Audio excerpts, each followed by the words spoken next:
Notre député-maire ne voulait plus que Nice apparût comme la ville des retraités avachis sur les chaises bleues de la promenade des Anglais.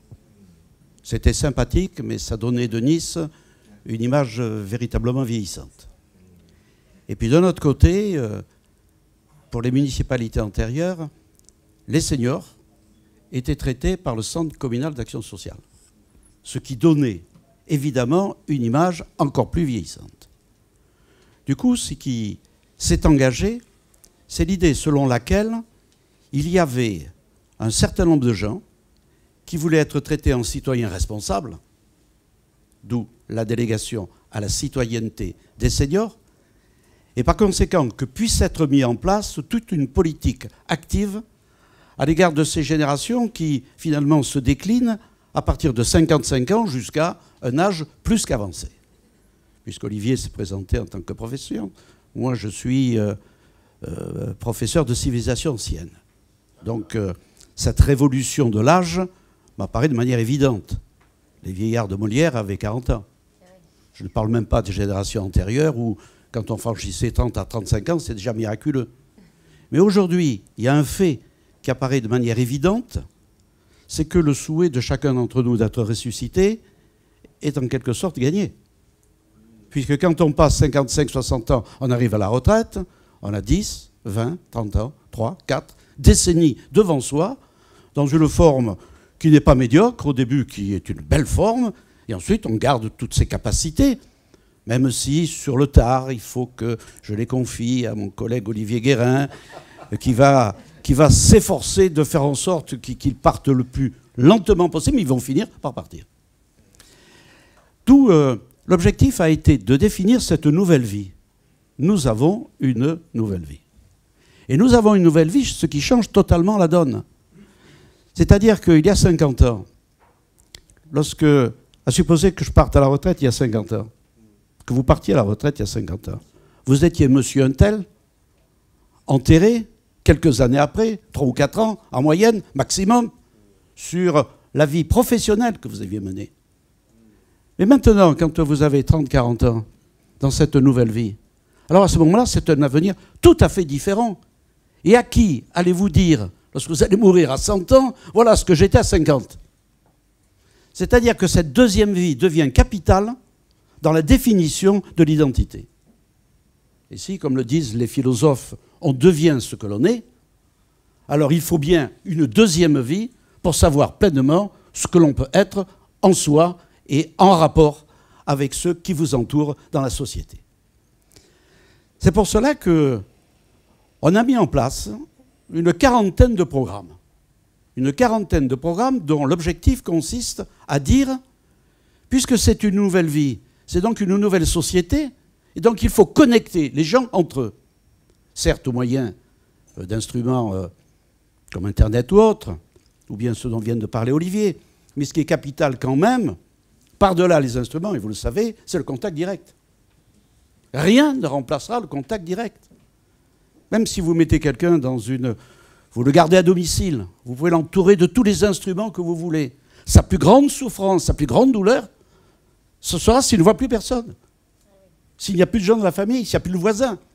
Alors, il sera tout à fait content d'avoir le téléphone sur lequel il va voir comme il a fait 2 mètres dans sa cuisine, à supposer qu'il arrive à se déplacer. Ouais. Mais sa souffrance sera de ne voir personne. Donc le but, ça a été de tresser des réseaux de relations entre des gens qui avaient comme objectif de faire de cette deuxième vie une réussite sur le plan personnel. Nous sommes combien dans cette salle? 40. Quels sont ceux parmi nous qui savent ce qu'ils sont? Quels sont ceux parmi nous qui savent André, ce que nous valons? Quels sont ceux parmi nous qui savent s'il y a un sens à la vie? Quels sont ceux parmi nous qui donnent un sens à leur vie? Professionnellement, on est tous en phase de réussite.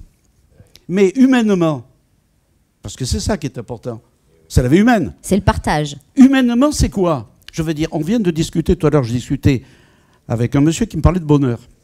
C'est vrai que le but de la vie, c'est d'une certaine manière d'atteindre une finalité. Et cette finalité, eh bien, chacun la porte en soi et chacun ne demande qu'à la développer.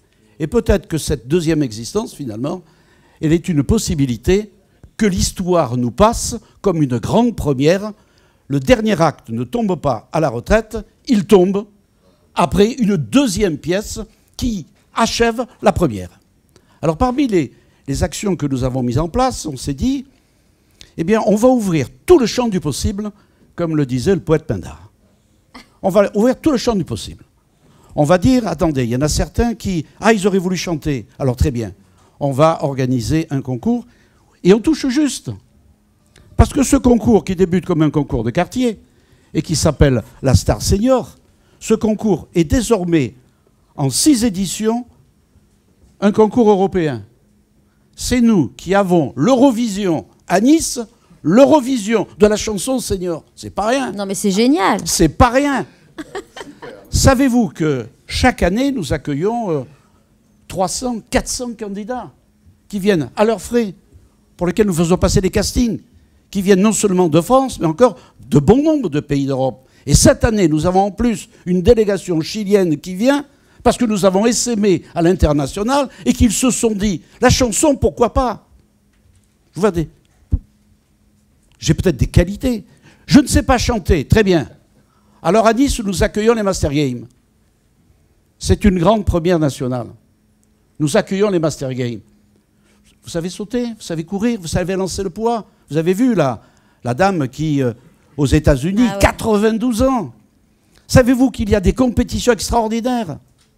À Sydney, dans le cadre des Master Games, une dame de 95 ans a remporté 5 médailles. Le challenge ne s'arrête jamais. Alors évidemment, on ne sait pas tous chanter.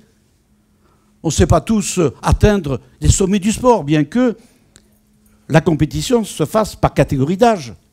Et nous attendons quand même, excusez du peu, 10 000 personnes, la plupart seniors, c'est-à-dire entre 55 et plus soif, qui vont entrer dans la compétition.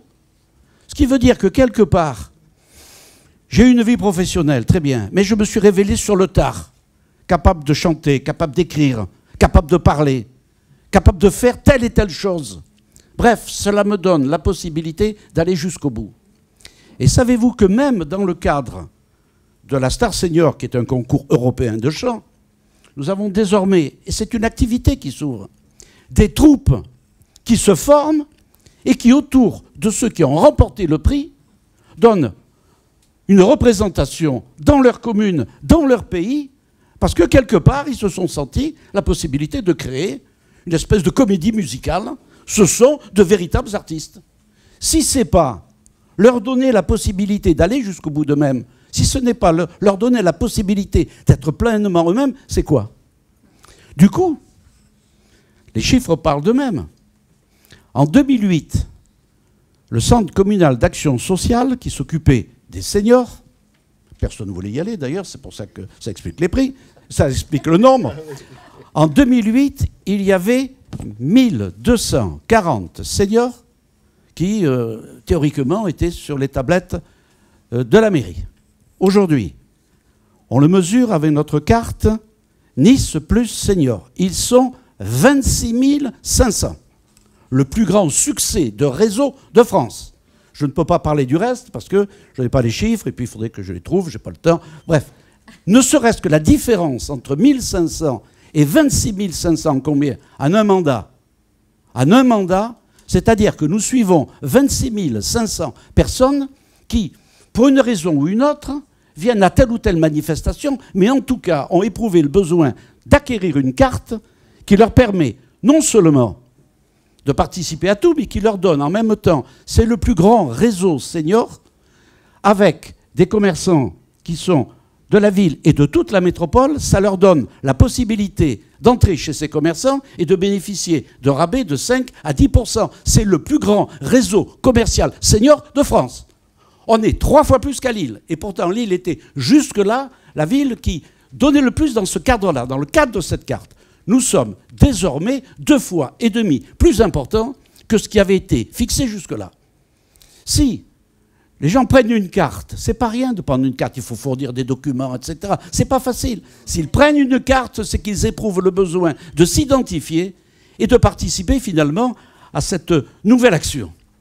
Alors du coup, finalement, quelque part, on est créateur de richesse. Pour quelle raison? Bien parce que chacun sait que dans un réseau commercial, ces 5% de moins se transforment en 10% de plus. Parce que celui qui va chez un commerçant qui est habitué, il y revient. Finalement, il retrouve le sens de l'achat, le sens de la personnalité, le sens du partage. Et de ce point de vue-là, tout ce qui se fait est en quelque sorte créateur de richesse. Lorsque nous décidons, par exemple, de créer, je ne sais pas, il y a 1000 formes, nous décidons de créer, par exemple, cette carte. Cette carte va donner la possibilité non seulement d'acheter, mais va donner la possibilité de rendre les gens intercommunicables. Parce qu'ayant cette carte, ils vont se reconnaître sur un réseau. Ils vont dire, par exemple, à tel ou tel, « Ah, je t'ai pas vu à une manifestation, pourquoi tu étais fatigué ?» Ah bon, c'est du lien entre les individus. Si tu veux, je viens te chercher à domicile. Ouais. Bon, autrement dit, il y a tout un réseau. Ce n'est pas un contact, c'est un contact au travers d'instruments. On a besoin absolument de ces instruments, avant tout. Mais c'est un besoin absolu. Le problème est tel que, je voudrais terminer sur cette idée simple. Oui, parce qu'on a tous envie de vieillir très vite maintenant. Voilà. Hein. Sur cette idée simple. Et je ne voudrais heurter personne, donc je prendrai mon cas, comme ça personne ne sera gêné. Le problème qui se pose aujourd'hui, c'est que vous avez effectivement 30 ou 40 années d'existence devant vous. Mais vous les avez sur la base d'acquis que vous avez obtenus il y a 50 ans. Donc en dehors de votre profession stricte, vous êtes un has-been de la culture. Moi-même qui suis professeur d'université, dans ma partie, j'ai toujours tâché d'être le plus informé. Je ne dis pas le meilleur, mais au moins le plus informé. Mais la vie humaine est d'une telle intensité, la vie dehors, tout ce que l'on peut voir, est d'une telle diversité, d'une telle richesse, que je ne peux plus décoder le monde avec les outils qui étaient ceux que l'on m'a donnés il y a plus de 50 ans, y compris à l'université. Donc nous nous lançons, et ça sera une grande première aussi, dans ce qu'on va appeler l'école de la deuxième vie. C'est-à-dire une université qui prépare une formation initiale, qui prépare à la deuxième vie, qui donne aux gens des outils de compréhension du monde qui s'avance. Sans quoi, le has-been de la culture, il va basculer dans le passé. Et c'est ce qui guette nos seigneurs. Ce n'est pas l'absence d'outils, ce n'est pas ça. Ce n'est pas le fait qu'il n'y ait pas le téléphone ou qu'il n'y ait pas l'ordinateur. Ce n'est pas ça qui les guette. C'est le fait qu'ils sont déconnectés dans leur tête du monde actuel. Ils vont en rejeter, par exemple, les formes de l'art. Ils vont en rejeter la musique. Ils vont en rejeter la forme de peinture. Il y a des choses qu'ils ne vont pas comprendre, qu'ils ne devront plus comprendre. Alors quand ils sont à table avec des générations qui arrivent, et que ceux-là sont connectés directement, même s'ils sont plus ou moins bien connectés, le Seigneur va apparaître un has-been de la culture.